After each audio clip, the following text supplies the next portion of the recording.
জয় গুরু, জয় ভগবান, জয় শ্রীকৃষ্ণ। মুখবন্ধ শেষ হলে এরপরে আমরা গীতার প্রকৃত শ্লোকে প্রবেশ করব। আগেই বলেছি এটা একটা ভূমিকা মাত্র। আগের দিন যেখানে শেষ করেছিলাম তারপর থেকে আজ আমরা শুরু করব।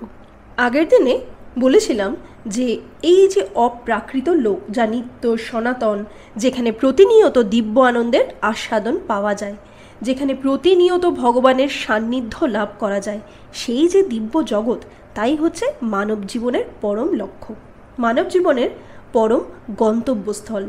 আর সেখানে একবার উত্তীর্ণ হলে এই জড় জগতে কিন্তু ফিরে আসতে হয় না। সেই পরম রাজ্যের জন্যই মানুষের বাসনা ও আগ্রহ থাকা উচিত। এখানে প্রশ্ন হতে পারে, কিভাবে সেই অপ্রাকৃত জগতে যাওয়া যায়? ভগবদ্গীতার ৮ম অধ্যায়ে এই বিষয়ে তথ্য দেওয়া হয়েছে। সেখানে বলা হয়েছে, অন্তকালে চ মামেব শরণ মুক্তা কলেবরম ইয়া প্রয়াতি স মদ্ভাবং ইয়াতি নস্তত্র সংশয়। অর্থাৎ মৃত্যুকালে যিনি আমাকে স্মরণ করে শরীর ত্যাগ করেন, তিনি তৎক্ষণাৎ আমার ভাব প্রাপ্ত হন, এই বিষয়ে কোনো সংশয় নেই। মৃত্যুকালে শ্রীকৃষ্ণের কথা স্মরণ করতে পারলেই শ্রীকৃষ্ণের কাছে ফিরে যাওয়া যায়। শ্রীকৃষ্ণের দিব্য রূপ স্মরণ করতে হবে। এই রূপ স্মরণ করতে করতে যদি কেউ দেহত্যাগ করে, তাহলে সে অবশ্যই দিব্যধামে চলে যায়। এখানে মদ্ভাবম বলতে পরমেশ্বর ভগবানের পরম ভাবের কথা বলা হয়েছে। পরমেশ্বর ভগবান হচ্ছেন সৎ চিৎ আনন্দ বিগ্রহ, অর্থাৎ তার রূপ নিত্য জ্ঞানময় ও আনন্দময়। আমাদের এই জড় দেহ সৎ চিৎ আনন্দময় নয়। এই দেহ অসৎ, এই দেহের কোনো স্থায়িত্ব নেই। এই দেহ বিনাশ হয়ে যাবে। এই দেহ চিৎ বা জ্ঞানময় নয়। পক্ষান্তরে এই দেহ অজ্ঞানতায় পরিপূর্ণ। অপ্রাকৃত জগৎ সম্বন্ধে আমাদের কোনো জ্ঞান নেই। এমনকি এই জড় জগৎ সম্বন্ধেও আমাদের যে জ্ঞান আছে তা ভ্রান্ত ও সীমিত। এই দেহ নিরানন্দ। আনন্দময় হবার পরিবর্তে এই দেহ দুঃখ দুর্দশায় পরিপূর্ণ। এই জগতে যত রকমের দুঃখ দুর্দশা আমরা পেয়ে থাকি, তা সবই এই দেহটির জন্যই। কিন্তু যখন আমরা এই দেহটিকে ত্যাগ করবার সময় পরম পুরুষোত্তম ভগবান শ্রীকৃষ্ণের দিব্যরূপটি স্মরণ করি, তখন আমরা জড় জগতের কলুষ মুক্ত সৎ চিৎ আনন্দময় দিব্যদেহ প্রাপ্ত হই। এই জগতে দেহত্যাগ করা এবং অন্য একটি দেহ লাভ করা প্রকৃতির নিয়মের দ্বারা সুচারুভাবে পরিচালিত হয়। পরবর্তী জীবনে কে কী রকম দেহ প্রাপ্ত হবে তা নির্ধারিত হবার পরেই মানুষ মৃত্যুবরণ করে। জীব নিজে নয়, তার থেকে উচ্চ স্তরে যে সমস্ত নির্ভরযোগ্য অধিকারীরা রয়েছেন, যারা ভগবানের আদেশ অনুসারে এই জড়জগতের পরিচালনা করেন, তারাই জীবের কর্ম অনুসারে তাদের ভবিষ্যৎ নির্ধারণ করেন। আমাদের কর্ম অনুসারে আমরা ঊর্ধ্বলোকে উত্তীর্ণ হই অথবা নিম্নলোকে পতিত হই। এভাবেই প্রতিটি জীবন তার পরবর্তী জীবনের প্রস্তুতির কর্মক্ষেত্র। এই জীবনে যদি আমরা জড়জগতের বন্ধন থেকে মুক্ত হয়ে ভগবত ধামে উত্তীর্ণ হবার যোগ্যতা অর্জন করতে পারি, তবে এই দেহত্যাগ করবার পর আমরা অবশ্যই ভগবানের মতো সৎ চিৎ আনন্দময় দেহ প্রাপ্ত হয়ে ভগবত ধামে ফিরে যেতে পারব। পূর্বে আমরা আলোচনা করেছি বিভিন্ন ধরনের পরমার্থবাদী আছেন, ব্রহ্মবাদী, পরমাত্মবাদী ও ভক্ত। আর এই কথাও বলা হয়েছে যে ব্রহ্মজ্যোতিতে বা চিন্ময় আকাশে অগণিত চিন্ময় গ্রহাদি ভাসছে। এইসব গ্রহের সংখ্যা সমস্ত জড়জগতের গ্রহের থেকে অনেক বেশি। এই জড়জগতের আয়তন সৃষ্টির 1/4 সমান বলে অনুমিত হয়েছে। একাংশেন স্থিত জগৎ। এই জড়জগতের অংশে অগণিত সূর্য, চন্দ্র, গ্রহ, নক্ষত্র সমন্বিত কোটি কোটি ব্রহ্মাণ্ড রয়েছে। কিন্তু তা সত্ত্বেও এই সমস্ত জড় সৃষ্টি হচ্ছে সমগ্র সৃষ্টির এক অতি ক্ষুদ্র অংশ মাত্র। সৃষ্টির অধিকাংশই রয়েছে চিন্ময় আকাশে। পরমার্থবাদীদের মধ্যে যারা নির্বিশেষবাদী, যারা ভগবানের নিরাকার রূপকে উপলব্ধি করতে চান, তারা ভগবানের দেহ নির্গত ব্রহ্মজ্যোতিতে বিলীন হয়ে যান। এভাবে তারা চিদাকাশ প্রাপ্ত হন। কিন্তু ভগবানের ভক্ত ভগবানের দিব্য সান্নিধ্য লাভ করতে চান, তাই তিনি বৈকুণ্ঠ লোকে উন্নীত হয়ে ভগবানের নিত্য সাহচর্য লাভ করেন। অসংখ্য বৈকুণ্ঠগুলোকে ভগবান তার অংশ প্রকাশ চতুর্ভুজ বিষ্ণু এবং প্রদ্যুম্ন, অনিরুদ্ধ, গোবিন্দ আদি রূপে তার ভক্তদের সঙ্গদান করেন। তাই জীবনের শেষে পরমার্থবাদীরা ব্রহ্মজ্যোতি, পরমাত্মা কিংবা পরম পুরুষোত্তম ভগবান শ্রীকৃষ্ণের চিন্তা করে থাকেন।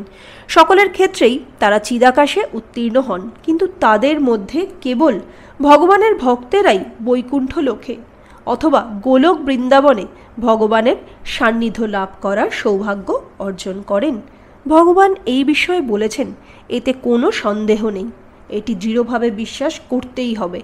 আমাদের কল্পনার অতীত বলে এই কথা অবিশ্বাস করা উচিত নয়।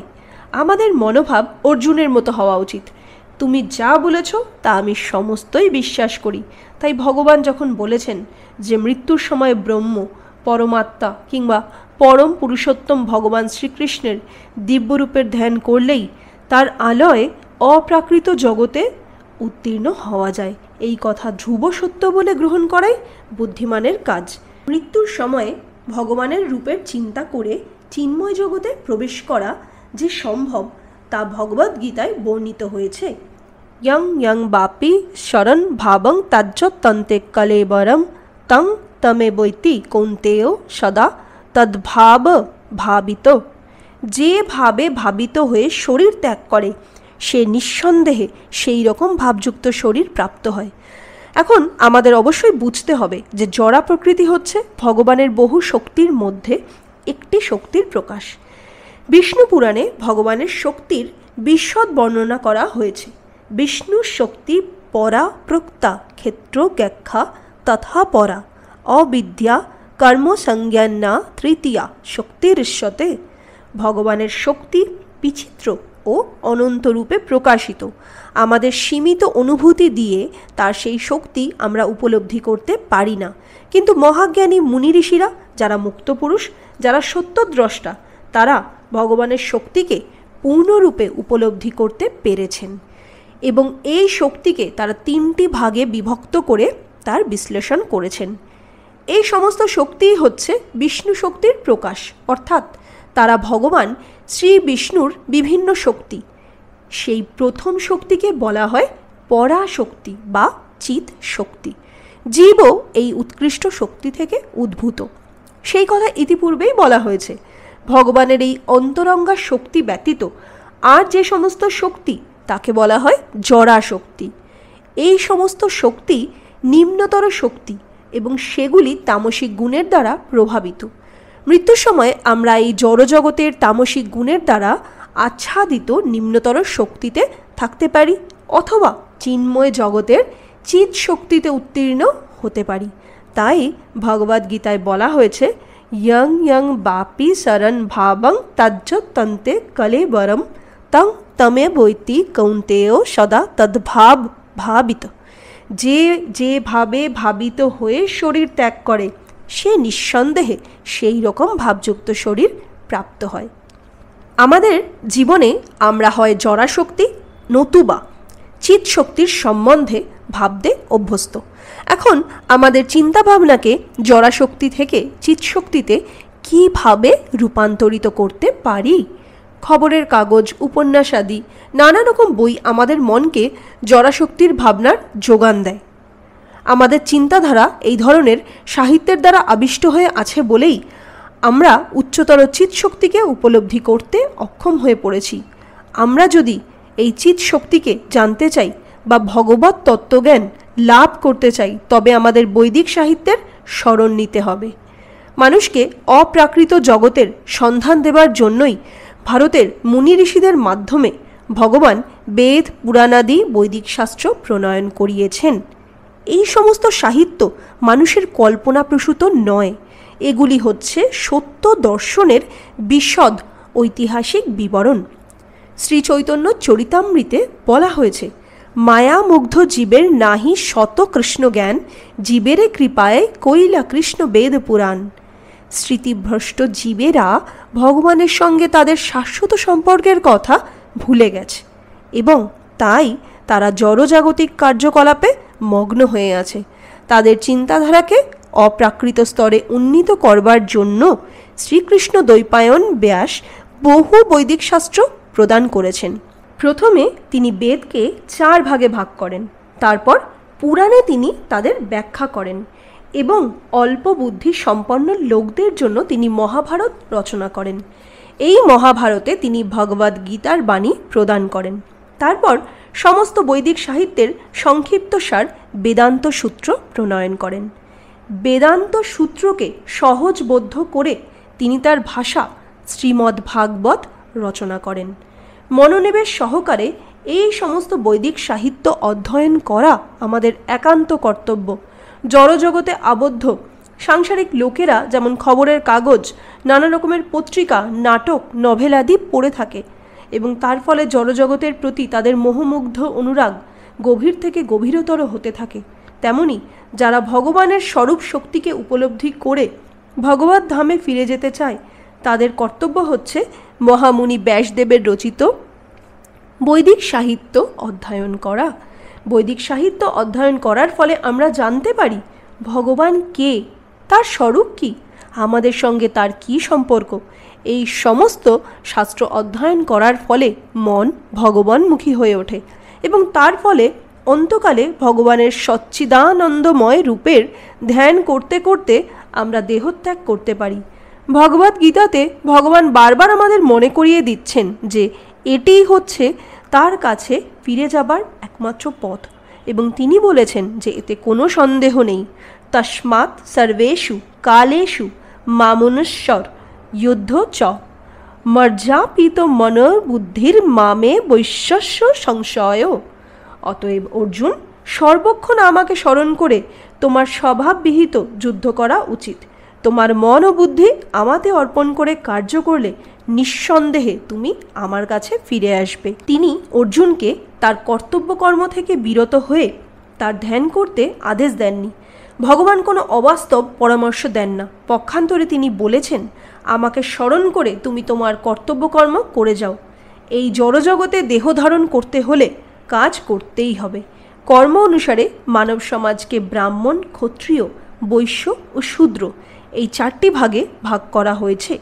এতে ব্রাহ্মণেরা বা সমাজের বুদ্ধিমান লোকেরা এক ধরনের কাজ করছে, ক্ষত্রিয়েরা বা পরিচালক সম্প্রদায় অন্য ধরনের কাজ করছে এবং ব্যবসায়ী ও শ্রমিক সম্প্রদায় তাদের বিশেষ ধরনের কাজ করছে।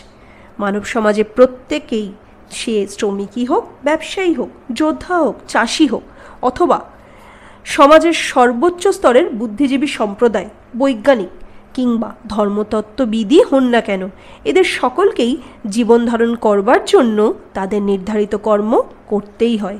তাই ভগবান অর্জুনকে তার কর্তব্যকর্ম থেকে বিরত থাকতে নিষেধ করেছেন। পক্ষান্তরে তিনি বলেছেন যে সব সময় সকল কর্মের মাঝে তাকে স্মরণ করে তার পাদপদ্মে মন ও বুদ্ধি অর্পণ করে কর্তব্যকর্ম করে যেতে। দৈনন্দিন জীবনে জীবন সংগ্রামের সময় যদি শ্রীকৃষ্ণকে স্মরণ না করা যায় তবে মৃত্যুর মুহূর্তে তাকে স্মরণ করা সম্ভব হবে না। শ্রীচৈতন্য মহাপ্রভুও এই উপদেশ দিয়ে গেছেন। তিনি বলে গেছেন যে কীর্তনীয় সদা হরি, সর্বক্ষণ ভগবানের পবিত্র নাম কীর্তনের অভ্যাস করা উচিত। ভগবানের নাম তার রূপের থেকে ভিন্ন নয়, তাই যখন আমরা তার নাম কীর্তন করি তখন আমরা তার পবিত্র সান্নিধ্য লাভ করে থাকি। তাই অর্জুনের প্রতি ভগবান শ্রীকৃষ্ণের উপদেশ, সব সময় আমাকে স্মরণ করো, এবং শ্রীচৈতন্য মহাপ্রভুর নির্দেশ, সর্বদাই ভগবান শ্রীকৃষ্ণের নাম কীর্তন করো, এই দুটি একই উপদেশ। ভগবানের দিব্যরূপকে স্মরণ করা এবং তার দিব্য নামের কীর্তন করার মধ্যে কোনো পার্থক্য নেই। অপ্রাকৃত স্তরের নাম ও রূপ অভিন্ন। তাই আমাদের সর্বক্ষণ 24 ঘন্টাই ভগবানকে স্মরণ করার অভ্যেস করতে হবে। তার পবিত্র নাম কীর্তন করে আমাদের জীবনের কার্যকলাপ এমনভাবে চালিত করতে হবে যাতে আমরা সর্বদাই তাকে স্মরণ করতে পারি। এটি কিভাবে সম্ভব?